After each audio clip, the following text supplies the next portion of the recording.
Good morning.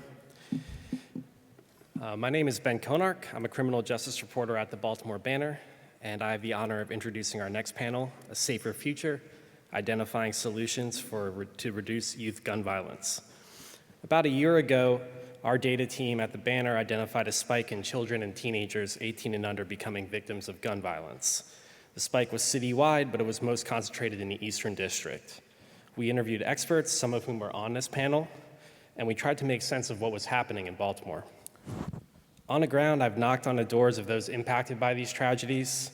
I've interviewed grieving family members and did my best to tell their stories. Unfortunately, this trend has continued over the last year, but we can't let it become a new normal. This panel will delve into the ongoing spike in youth gun violence and how we as a community can address it. Before I introduce this esteemed panel, some notes. There will be a few minutes at the end for questions from the audience, and if you're moved to share anything on social media, we ask that you use the hashtag #ImpactMaryland. Now let me introduce you to the panel.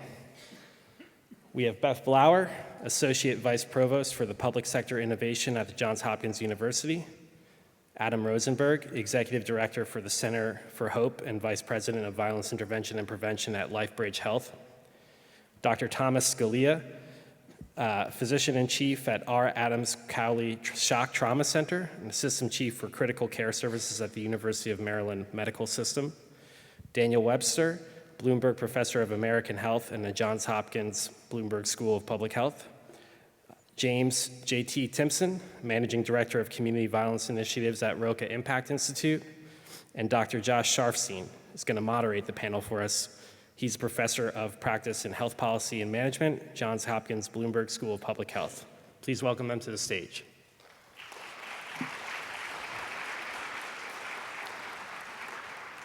Great, thank you so much, and thanks to this great group for coming together to discuss this critically important issue. I went on the Banner website this morning and saw the statistic that there have been 125 victims of high school age of shootings in Baltimore over the last 12 months. That's just a staggering figure, numbers that have grown even as violence and deadly violence overall in the city has come down somewhat.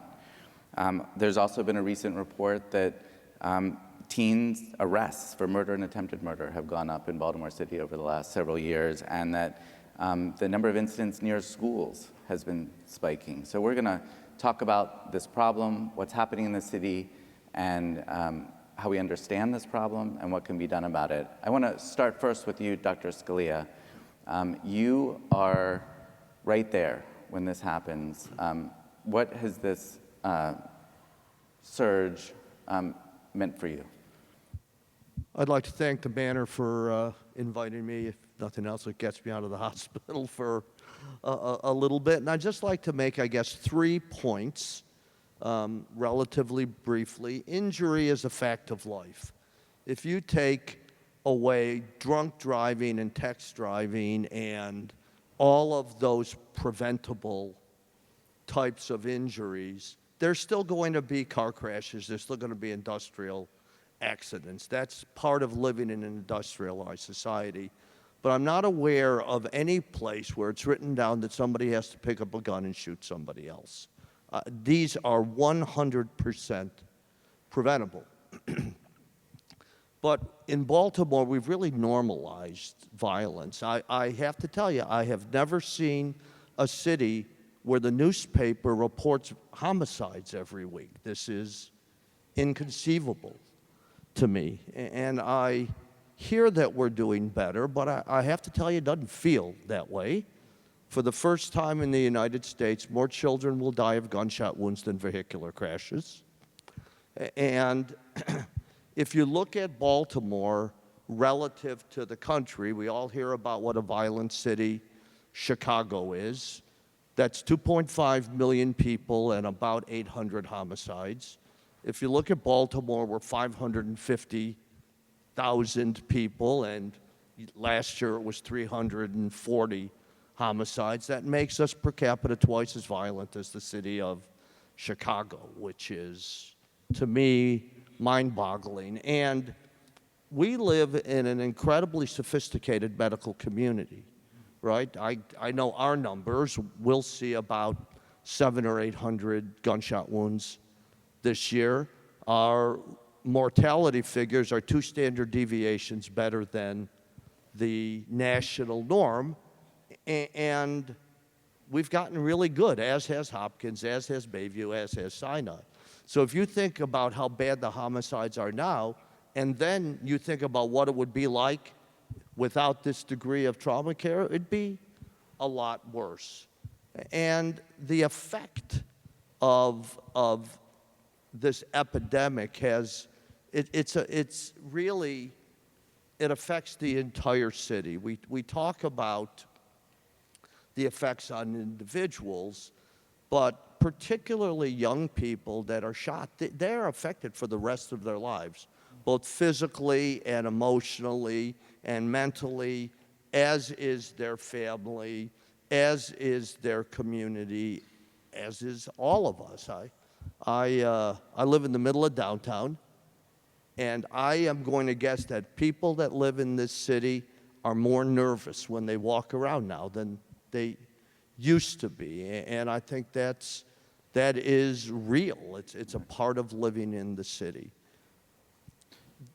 It is hard to understand until you do it, and I'm going to guess I may be the only person in the room that has, what it's like to go tell a mom that her kid's not coming home. Again, it affects the healthcare workers. It affects all of us that try to provide care for these people. And so, you know, last week, the New York Times said, could we come visit? Could we come spend some time with you? I said, of course. Said, we want to do a story on gun violence. It's a hell of a thing to be known for, that everybody wants to come visit so that they can see what gun violence looks like. And I will close by, I am not, these are the people that are smart enough to make this problem better. We're just in there bobbing and weaving every night trying to be sure that we keep as many people on earth. It's about having fewer people with a smaller number of holes in them. I mean, it's very simple. If you've got a plan that does that, I'm all for it. If it isn't going to do that, then I'm not interested, because this has just become nuts. Well, thank you for setting out the challenge before us. Thank you also for the incredible work you and your team does to keep young people alive. As a pediatrician, I've seen those interactions. I participated in some of them in my career, and it stays with you. I can't imagine what it's like to do that so frequently. Beth, I want to turn to you. You work to help cities understand big challenges and use data to address them. How do you size up this issue of youth violence in Baltimore? Yeah, I mean, unfortunately, the data is about as clear as mud when it comes to youth violence and violence in general. And that has a lot of factors that are feeding into it. So if you look at the data for the state, and if you look at the data for Baltimore City in particular, you can see that there are significant increases year over year for the last couple of years. And that's really being driven by also an artificial low that we felt during the COVID pandemic. So if you look at the 2021 data, it looks low, and then now you see this kind of very quick upward trend in the data that shows that we're seeing a significant number of increased non-fatal shootings and also a moderate increase in homicides. If you look at the homicide data over the course of the last 10 years, you will see a downward trend for juveniles.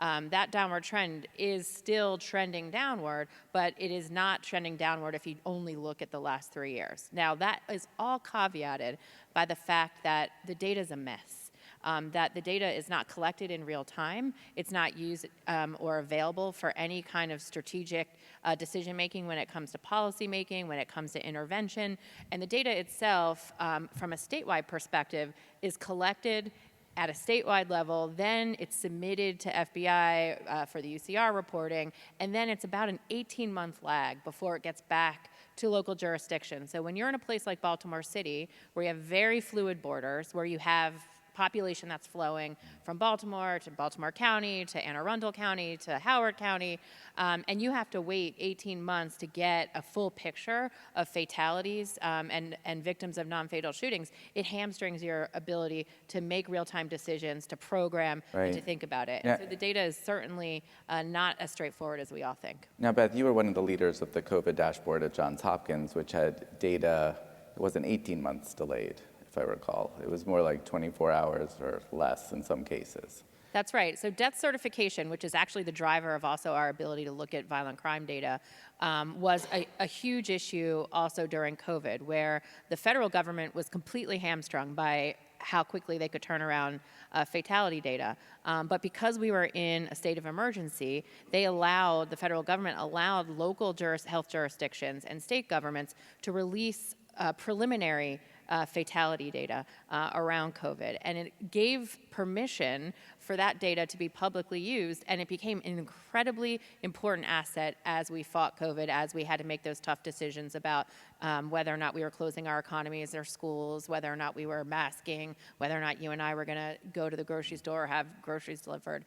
All of that was kind of guided by the fact that we had that near-time data. It doesn't exist. And is that a potential model? Are there things we can learn from that for this issue? It absolutely is a viable option. We need to have a much more focused, agile way to collect this data and to release this data so that policymakers, law enforcement, community organizations have real-time data so that they can understand where there are significant impacts, where violent crime is having in our community, and so that we can be as responsive as possible. Got it. Daniel, I'd like to turn to you. You have been involved, not just studying, but involved in the issue of violence and youth violence in Baltimore for a number of years. What is your take on the current situation, thinking about what needs to be done? Yeah, so the data are pretty clear that we have a rising problem that's getting worse. But I want to pick up on some points that Beth has made in terms of sort of where do we go from here and how do we really understand what's going on. I think there's a big misconception about what a public health approach to addressing a problem like youth gun violence is. Many times it's sort of just defined as, oh, it's whatever the police aren't doing. And that's really not accurate. Public health is driven by data, and we have to understand exactly what is going on in very real time, as Beth was really underscoring. And a model that our center, the Center for Gun Violence Solutions, has been promoting is a homicide and shooting review board process. This is something that's been done in many cities to collect data in real time and have not only law enforcement look at those data, but also programs like ROCA, Safe Streets, community service providers. I led a homicide review commission for Baltimore back in 2015, a very challenging year, of course, but it was stunning what we learned. Even people who were very experienced and close to the problem, things came out from that very intentional process of understanding what are the circumstances, where is this occurring? Right now, you know, word from violence interrupters and youth tell me social media plays a really important role. We have to understand that and have responses that map onto what the data tell us. I've been studying Safe Streets since 2007 and its impact. We've seen some positive outcomes from them. They haven't been consistent. But one thing this review process will tell you is who's in conflict. Our Safe Streets programs operate within 10 distinct neighborhoods around the city. But how much of the violence is contained neatly within those borders? How much is going across neighborhoods? So we have to use data to graduate our approaches so that we don't get stuck in the same sort of rut, I guess. Right. And it maps onto the problem. So you have a system like EMS was based upon a data-driven system that matches the problem with a system response. And that's sort of where I hope we can go with addressing violence generally, but certainly with youth violence. Partly what you're saying that, there's a paradigm that you have a condition, you figure out how to treat it. Like if it's medicine, ear infections, maybe you treat them with amoxicillin, and it's going to work for most kids for a long time. But violence is different, right? It's constantly changing. And so just doing something that was proven once effective in a study and just hoping or expecting that to give the results when now you've got social media, now you've got all kinds of different external influences, that's not enough. It has to be an approach that reflects what's going on right now. Exactly. And I actually think that we have ingredients to be effective in addressing this problem. Part of what Safe Streets does, I think, is very necessary and important. Part of what ROCA does is very necessary and important. Part of group violence reduction. But we haven't really put all the pieces together with data in a collaborative way so we truly have a system that responds to the crisis before us so that we can save children from, the kind of life that they're living right now in Baltimore, which is a mindset that they don't have much to live for or very long to live for it. It's not acceptable. JT, you work directly with those youth. As you hear this conversation, what are you thinking? I mean, I agree with everything that's been said. One of the things I talk about is how we built a lot of programs off of buzzwords. And those buzzwords have never been clearly defined a lot of times, and they change over time. So the intervention strategies that worked 10 years ago aren't necessarily intervention strategies that will work today, but we still continue to promote and push those strategies the same way they were 10 years ago, right? We have to really listen to what the data's telling us, if we can have real live data, because the reality is that we are not just addressing an issue or incident, we're addressing a whole person. So the more data we have about that person, the more gaps we can fill and make their life more sustainable other than just addressing the immediate violence that they may be involved in. Could you give me an example of that for a young person? Yeah, so I mean, a lot of our young people come in with mental health issues. A lot of our young people come in, we don't know when the last time they went to school. A lot of them have issues at home that haven't been uncovered. So the more data we have about that young person that's come in contact with some of these systems, the better programming, the better strategies and interventions we can build around those young people. Social media is a huge driver of violence. I don't know too many programs that have social media implemented into their strategy. Really looking at how social media is driving the violence, what effect it's actually having on. The thing about it is you used to be able to fight at school and only the people at school knew. Now you fight at school, 800 other people know before the bell even rings because you done tweeted it out, the fight online and everything else. Well, that drives violence at a whole different level. And so we really have to start thinking about what the data's telling us about our young people. To Beth's point, we just expanded into Baltimore County, but we know that we have kids that do stuff in Baltimore County and Baltimore City. Well, we only have one side of the data. It doesn't really help us much. We need the whole picture so that we can really address where that young person is and put interventions and strategies in place built around what the current needs are, not what the needs were 10 years ago. How easy is it for you to get the services that the young people that you work with need? In other words, you see a young person with a mental health challenge or an addiction challenge. Can you snap your fingers and get them into good care here in Maryland, in Baltimore? What are the challenges that you face when you are really getting that data, learning, you figured it out, you see what could be necessary to help someone? What's it like to actually help someone?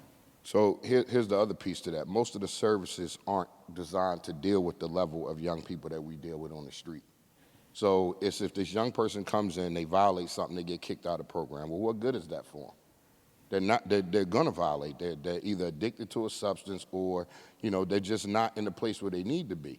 That's why part of the way we designed was for kids who aren't ready, willing, and able. Right. If you can show up at my door and show up to my program every day, then I need to refer you somewhere else because you're not the right fit. I'm looking for the kids that don't show up, that won't show up, that I got to chase down, hunt down, because those are the ones that really need the services. And when we do find those young people, we try our best to hold on to them and care for them as many different ways as we possibly can. But we had to actually bring a mental health clinician in-house because young people won't go see a mental health clinician. And it takes time even in-house for them to feel comfortable to go seek mental health services. Substance abuse, that's on a whole nother level, right? We see the increase in substance abuse across the city. And I don't know what the data says, but I can tell you what my eyes tell me is that there are a lot more young people using drugs out here, right? Yeah. And I saw this trend before COVID even started. I remember talking to one of my coworkers back then, and I was saying, bro, you see all these little kids hooked on perks? Bro, that's gonna be a problem in 5 years. And 5 years later, we got a serious problem. Yeah, it's a problem, and I think your insight that a program that is taking care of people, maybe they, are full, and they are taking care of people that in a way that they're used to may not be ready or really as welcoming as they need to be for young people who are right at the precipice of violence, who maybe need that help desperately. Absolutely. Adam, thanks so much for joining. I think you are representing one of the major institutions in the city that has come off the sidelines, so to speak, to work on violence in Baltimore. Tell us about your program. Josh, there's 3 scores this city really focuses on, and 2 we can't do anything about, the Orioles and the Ravens, that despite your athletic and my athletic prowess, I am never going to be able to change that. The 3rd number that we focus on is the number we can do something about, and that's the homicide count. And what we've seen and what we've taken an approach at Lifebridge Health is we've combined all of our violence intervention programs under one consolidated roof, Center for Hope there, where we've taken what was the Baltimore Child Abuse Center, our hospital violence intervention teams, our 6 Safe Street sites, and our domestic violence programs. And rather than taking a siloed approach, we're seeing what the connections are. That when we mapped out our data, we saw that kids who had been victims of child abuse were also living in violent communities and had overlapped where our Safe Streets communities were. And we're starting to see those connections back and forth as to how this mini ecosystem can work together. I'm not going to suggest that we have solely made this metric happen here, but what we found in the Sinai Emergency Department was we had a 30% reduction in gunshot wound admissions over the last year. And it can't be coincidental that when we finally have 4 Safe Street sites in the Sinai, Grace, and catchment area, and 2 hospital violence response teams, and our mental health and case management services at Center for Hope, all working with the emergency department at Sinai Hospital, we're able to see 70 less people in the emergency room, which means that if you present with a burst appendix, you're going to get seen faster. That there's fewer trauma happening in the community, and we're able to address health needs there. Let me ask you a question. Yeah. Back when I was the health commissioner of Baltimore, I think the very last meeting I had outside the health department before I left was with the Sinai board, asking them to sponsor a Safe Street site. And it was a good meeting, and I don't think it happened for a little while, but now the health system is all in on violence. We're all in, yeah. Why is that?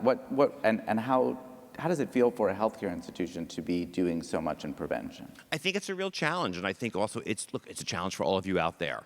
That I think these are the things that you, as an employer in Baltimore, as an advocate in Baltimore, can do to start to make things happen. We've offered 60, 70, 80 people who work in Safe Streets. We've brought them into the health system. They're Lifebridge Health employees. They're getting Lifebridge Health benefits. They're getting Lifebridge Health jobs. And we're giving them the opportunity to not only professionalize their current work as a violence interrupter or a violence prevention coordinator, but also giving them the resources of a health system to do that there. And it is a challenge. It is definitely a more complicated position to onboard there, but we've seen the responsibility that we do have as an institution to be able to respond to our local communities and to be able to start to do things to be able to help stem and turn that tide of violence there.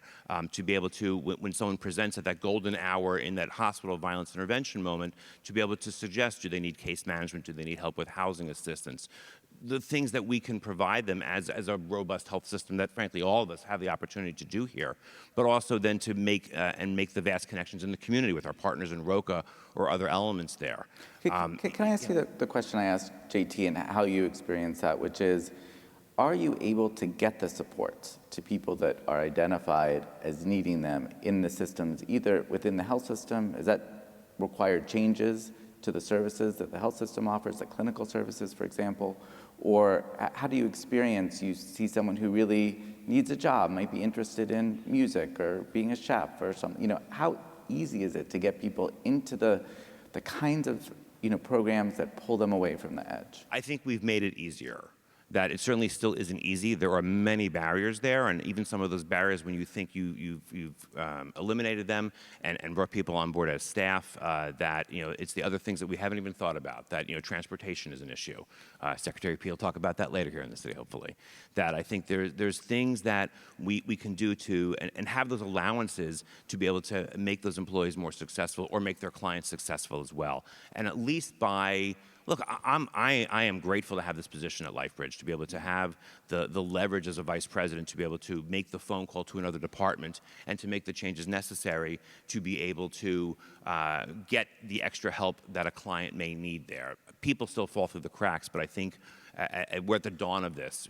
I think we're showing, to Daniel's point, this works. That the community violence mediation works, that conflict resolution works, and we're trying to take some of those lessons then and advocate for them in Annapolis, for example. Of how do we make sure that more people put steps between, I think as JT said about a fight, between the fight and violence there. That it used to be a fight was maybe sticks and stones on a playground, and now fight goes very quickly from the escalation of social media to gun. And we need to be able to put tools in place for young people and for the community to prevent them from picking up a firearm to begin with. Great.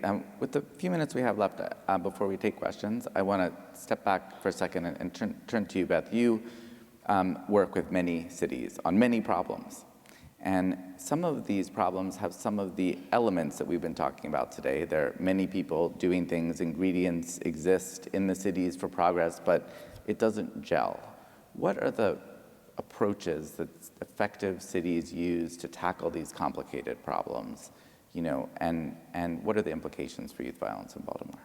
Yeah, I think that one of the things that we have to acknowledge is that not all of these solutions that are being brought to bear in communities have been designed for communities like Baltimore. So when you're thinking about implementing evidence-based practices, you really have to ask the right questions around how did those practices develop and what evidence was it based on? If you've designed a violence interruption program that was for Midwestern cities that have predominantly white populations, they're not going to work well in Baltimore.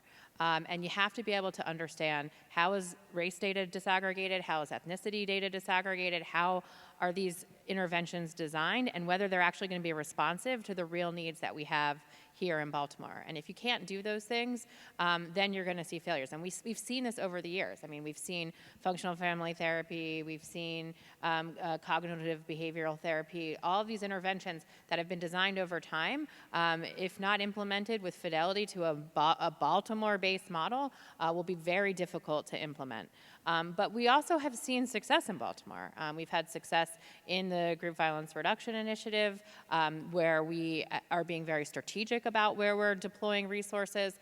We've seen the Violence Prevention Initiative from the sort of 2010 to 2012 range, where we saw really significant declines in violence. These are initiatives that worked, but they worked because they engaged multiple stakeholders. They had a common playbook. They were very targeted and strategic, and they were really focused on a community-based, service-led perspective that actually kind of relieved a lot of the stress and tension from households, whether those are financial or whether those are education or housing in general. And so I think there is no magic wand where I can say St. Louis model is working, we need to adopt the St. Louis model and bring it to Baltimore. I think the real question is, do we have enough of an understanding of what the real constraints are in our households, in our communities, in our schools, and are we being really strategic and targeted about the way that we're developing programs? Great. I want to give each of you just a moment if there's anything you want to reflect on from this conversation before we go to questions, particularly around this question of moving forward. Daniel. Yeah, I wanted to just amplify something that Adam was talking about, of putting all of these pieces together in the way that Center for Hope has. And we actually, I led a review of studies of hospital violence intervention programs. And really the glaring thing from that is that many of the programs weren't as effective as we hoped, in part because they were disconnected and they often did not have connection with violence intervention groups like Safe Streets, for example. So having all of these pieces fit together is important. The last thing I'll mention, it's interesting that we've talked this long without talking about it, is guns. Obviously, gun violence is connected to the availability of guns. There is very good reason and data to show us that the availability of guns to underage youth has increased. That is a part of this that we have to address. Happy to talk about that more, but I just didn't want this conversation to end without acknowledging that gun possession for teenagers is a very risky thing and generally leads to more death and trauma than less. So that sounds like a Banner story waiting to happen right there. Okay, Dr. Scalea, and then Adam. Yeah, the other thing, or one other thing that we haven't talked about is how are we going to pay for this? You know, we had what I am told is the first hospital-based intervention program in the United States. It's been going on for 20-something years. We have randomized prospective data that says it works. And we couldn't find anybody that was willing to help us. We paid for that out of hospital operating dollars and practice plan dollars for about 18 years until we have finally now started to get some funding. And at a time when we know that if we prevent the problem, it's cheaper than taking care of it, but the appetite for the government or even foundations to pick up the cost of doing this it's hard. Good point. Adam, and then Daniel and Dr. Scalea both mentioned, I think, the multidisciplinary approach in terms of having a case review, a post-homicide review. One of the elements that I think a large partnership of us have done is taken a meeting that you've chaired when you were health commissioner and we've sit through is child fatality review. And it's one thing to look at these children who have been victims of homicide and recite the names of the dead. It's another thing, and what we've started to do is look at the near fatalities. And who are the kids who have witnessed homicide? Who are the kids who have survived homicide? Their siblings, their friends, and focusing efforts on them. Because we had unfortunately seen as a trend that those were the kids who ended up becoming homicide statistics later or shooters later. And so it's taking that longer view approach and looking at how do we help the kids who are on the cusp. And we can identify that. And as a team, we've started doing that and providing those case management referral services there for those children. Okay, JT, let's go to questions. I'm going to give you the last word of the whole panel, though. So, Ditto. Okay, very good. I think we have some time for questions. Check. Can you hear me? Okay, Yes. My name is Veronica Wright. I'm the founder of the National Coalition for Drug Legalization. We support the legalization of all drugs. We currently receive funding, and we're doing research with Johns Hopkins right now to study drug market violence in Baltimore. And I wanted to ask the panelists, how much of the violence do you think is drug-related here in Baltimore?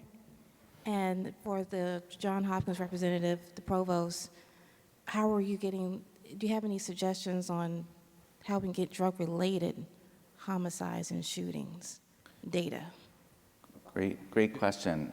Is it Daniel? okay if I respond? Yeah, go for the first part. Yeah, so thank you for that question. And it honestly gets to the heart of what I started the conversation on, which is a careful review process. Because the God-honest truth to that, your straightforward question is we don't know. The data are not collected well, and it's very easy to confuse the difference between, oh, the person who just got shot had previously been arrested on some drug charge, therefore it must be a drug-related event. We went by, on that very flimsy bit of evidence with a lot of our strategies that we've shown did not work particularly well and led to more harm than good. So again, underscore, we don't exactly know, and we should know, we could know if we put a system in place. Okay. Anything you want to add to that, Beth? No, I think that that's right. I think that the way that we're coding, the way that we code crime and the way that we aggregate data it creates additional complexities on whether or not we can understand the underlying drivers for a lot of the violence. And I think that that is something that is absolutely fixable, but is certainly a constraint. Great. Next question from a familiar face. Yes, hi, Josh, Dan. Boris Lushniak, I'm the Dean of the School of Public Health at the University of Maryland in College Park. Go Terps, fear the turtle. When we look at gun violence in particular, you know, there's always several aspects. As a person in academia right now is the role of the academic centers, right, as researchers. I want sort of a comment on that, but also, having been a former federal official, is the sense and willpower at the political level. And is there any change, any aspirations for this new White House activity on gun violence?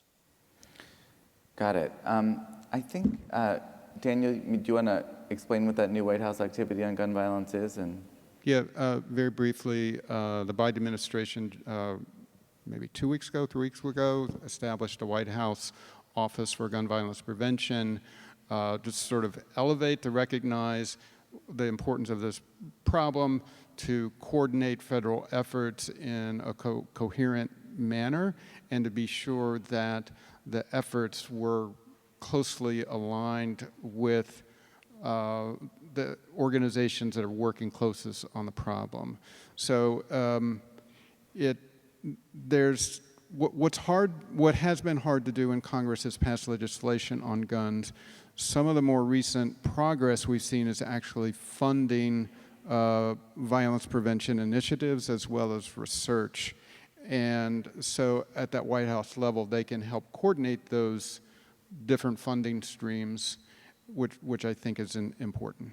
And building off of that, the Office of Gun Violence at the White House comes from the Biden administration's effort 2+ years ago to establish the Community Violence Intervention Collaborative, the CIVIC, which really was the kickstart for both Baltimore City and other communities to start taking a fresh approach at reorganizing its violence intervention efforts. It was the encouragement of the Biden administration directing ARPA funds and directing funds to communities to push funds out so that all of the hospital systems in Baltimore had some funding to be able to staff up or increase their hospital violence intervention teams there. And that came from the White House initiative. I mean, they're taking this long view approach, pushing, I want to say, is it $500 million out there to the field to be able to make sure that we're continuing to do that. And there are programs like Safe Streets and ROCA across the country that are having those teams that are getting that funding to be able to go big with these initiatives and professionalize the field. How the federal engagement for the first time in community approaches to violence, or at this level, is affecting programs like ROCA? Yeah, what you're starting to see is that there are different cities that have never had access to funds to actually do these type of programs that are now starting their own offices of violence prevention or intervention. There are also a lot of different cities that are bringing in, violence prevention models because now they have the money to do it through the White House initiative. So I think it's spreading. It's broadening the community violence intervention field across the country. And connecting those teams together. I mean, I think this is the first time that these teams have had the chance to really interface. And that's remarkable, to really learn the good lessons that, what may not work in St. Louis for a city may work for a neighborhood violence intervention program. Great. Robin Ficker here. We've got this horrible negativity, the 340 murders, the shootings at Coppin, at Morgan. And the gentleman here, I think, hit it on the head. They have nothing to live for. Isn't the problem that the big employers, like the CHIPS Act, like the car EV battery plants, like Intel, like Microsoft, like Facebook, like Google, they're not locating in Maryland. Boeing, Raytheon, they're not locating here. Don't we need to bring in some big employers that employs these kids that have nothing to live for, and why aren't we doing it? Act local first. I mean, sure, we should be in that push here, and I think you've got a governor this afternoon. You can ask, what are his efforts to bring in national corporations, but you've got plenty of employers here in the audience. How do you take that leap to hire that one person looking for a job? I mean, that's one of the ways we're going to be able to stem this tide of violence. There is people are looking for a job, and but it takes a little more effort and a little more patience and a little more onboarding to make sure that that candidate is successful. It's more than just giving the job offer for that person. It's making sure that you're going to help them be successful there. And so think globally, but act locally, and go hire local, and take a chance and hire people who need that job. Thank you. Meredith? So there's been some discussion around using social media as kind of maybe a predictor of when violence will kind of move from, or like aggressive words will move from social media platform into real life. And I'm wondering if there's been any work around digital violence interrupters, or people taking a look at social media to see if there are ways to kind of predict when there will be bad outcomes. Terrific question. Daniel, I know you've been thinking about this. If I could have planted a question, it would have been exactly what this young lady presented. Thank you so much for asking that question. Remarkably, there's been relatively little done in this space. There was, I would say, a pilot of, I think they called it a e-responder complement to violence interruption in New York City, where they enhanced capacity to monitor social media and conflict and get that information in the most rapid way to violence interrupters. And in essence, it was a proof of concept that was successful, that yes, you could do it. They could use that information to successfully get in front of and mediate these kinds of disputes. I'm actually talking with a young man in Baltimore who's got some great plans to enhance local capacity here in Baltimore to facilitate that kind of information. And I've facilitated meetings between this young man and people actually working for Center for Hope and their violence prevention teams there. So we're on it, but we need to move a lot faster and commit to it. And we started to do it already. We actually hired a person that actually does a lot of detailed social media tracking of our young people, not necessarily for the purposes of them actually interrupting anything on social media, but they track it and then they immediately dispatch it out to a worker or somebody who can respond more immediately out in the community. So we're trying it. It's still new for us. We have seen that it's helped a lot. To even just be able to keep track of what the young people are doing. So yes, it's definitely something that we plan to implement further into the model as we go along. So you're sort of spotting on social media situations escalating and trying to find ways to de-escalate them. Yeah, we know who our drivers of violence are based on the caseloads that we have. So we monitor those individuals on a daily basis, their social media activities, so that when we see something that goes wrong, we can respond at a very quick, They go to school. We know that during school time, a lot of things happen. Like we kind of almost figured out to some points in the day where they're most active and all those types of things. So we try to pay very close attention to it. But it's so much that you need more than just one person, and it's still in the baby steps. It's a really great point about how this problem is changing even as it's rising. One very quick thing. Everyone in this room, I'm sure, knows about the horrific mass shooting in Brooklyn neighborhood. And why in the heck were there 800 or so teenagers that came together in that space with fights and conflicts and guns, and we did not have a capacity to respond to that?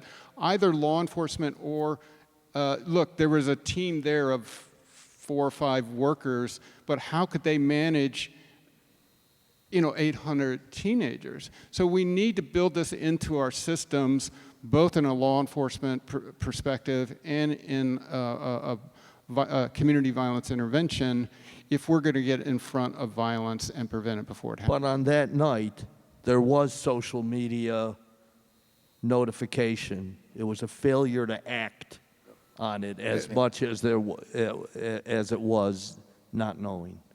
Yeah, I think that's partly your point, Daniel, that it's out there, and if we're not paying attention to it, we're missing really important Have a information. systematic response to it, that the data that you are using includes the social media involved between individuals at high risk. That's how we responded as prosecutors 25 years ago at the dawn of the internet. That's where the child exploitation cases were occurring. They were occurring online, and we saw the federal resources pivot to it and building up a program like a National Center for Missing Exploited Children. And we started investigating and sending officers into chat rooms to be able to suss out and find where conflict was happening. And I think there's lessons to be learned. We don't need to reinvent fire here. And I think that what JT was talking about is we need to be monitoring social media, because it starts there and then it ends up in real life with real But violence. I think it begs a bigger question about coordination.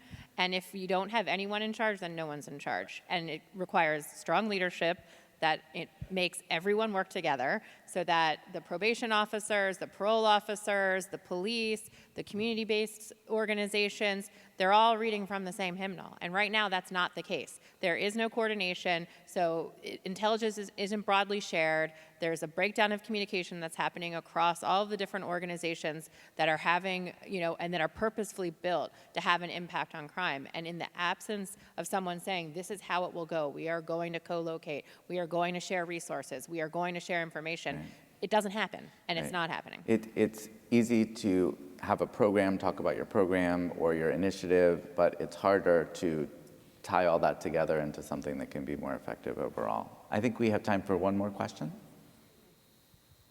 Good morning, thank you. I'm Natasha Darteague, Maryland State Public Defender, and I just wanted to clarify a point that youth crime has in fact gone down, although youth gun violence continues to increase.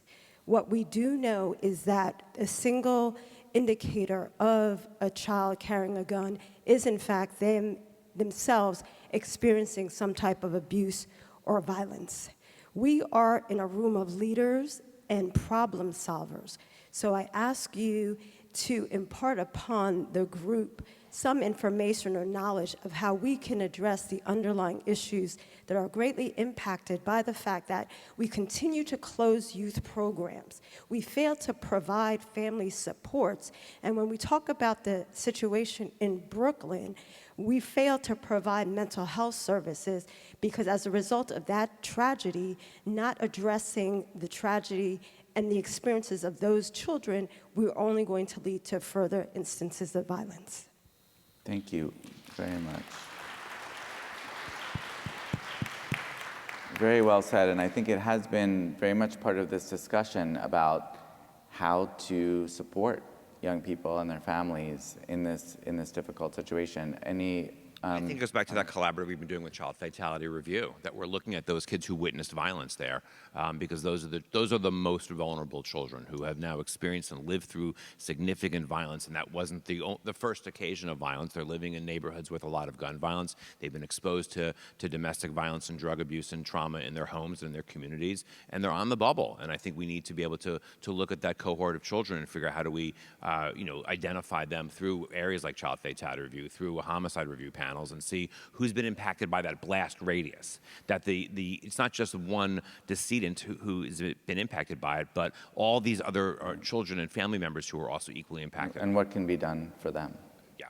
Daniel? Yeah, I'll just underscore that the data-driven and response to this can identify the immediate stuff. We've been talking about the very immediate stuff with social media and stuff like that.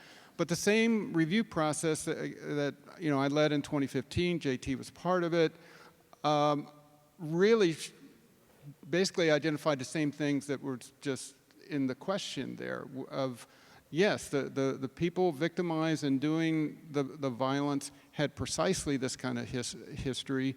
And actually was able to shine a light on some system failures. So this process, and the final thing is we need a commitment to address those system failures. So one is a data-driven process to identify them. Secondly is a commitment to change, both in the real-time things we can do in an immediate sense, but really the longer course to address those underlying issues. Thanks. JT, I promised I'd give you the last word. Anything you want to add? Yeah, so I'm going to pivot just a bit. The other side to it is that on the community violence intervention side, we have to take care of our workers better who actually do the work, because this is not a thankless job. We suffer a lot of trauma ourselves from the impact of the work day to day, but nobody ever really stopped to ask the question, how are we doing or what do we need? Most of it is about why didn't you do something, or why did this happen, or why. We get all the why questions when things go wrong. But on the front end, what are we doing to prepare the workers to actually be able to go into this field and be a healthy workforce like we do other professions? So it's time that we invest more in our workforce. And as you make the investment in the workforce, you'll see better production of work. I mean, that's standard business operations anywhere you go. So I think that part of it is, yes, looking at the holistic approach of that person that we're addressing in the community, but what condition is the worker in the day-to-day enter into this job? So I just wanted to put that out there. Well, I want to thank you and the whole team at ROCA, your old team at Safe Streets, for just the incredible heroic work that goes on in Baltimore every day, and most people don't see, but makes an enormous difference. And I want to ask you all to join me in thanking this terrific panel for this conversation.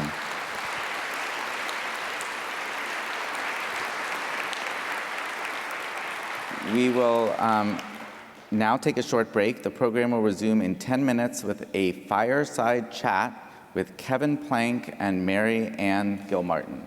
Thank you.